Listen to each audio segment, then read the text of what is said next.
Dekabr oyida qabulga kelganda shikoyati shu farzandsizlikka bo'lgan. Spermatozoidlarning morfologiyasini biz spermogramma tahlilida ko'rganimizda bizda tez harakat qilayotgan spermatozoidlar 0 bo'lgan. Undan keyin B toifadagisi 15% bo'lgan.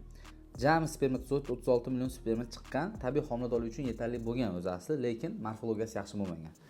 Bizga kelyapsiz, 2 oylik kurs lecheniya qilib, to'g'rimi? 1,5 oy 2 oylik lecheniyani oldingiz. Olganingizdan keyin analiz topshiryapti. 1 ml eyakulyatda o'zida 48 million chiqyapti. Jami 144 million spermatozoid chiqyapti. Va tez harakat qiladigan 30% ga ko'tarilyapti. B toifada 30%, jami 60% bo'lyapti do'stlar. A va B toifada. Aytmoqchimanki, natija deb so'raysizlar.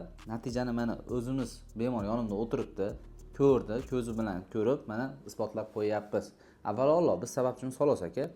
Aytmoqchimanki, bu yerda sizda yoki yaqinlaringizda farzandsizlikdan aziyat chekayotgan bo'lsa, qabullarga kelinglar. Biz sizga sifatli yechimni qilishga harakat qilamiz.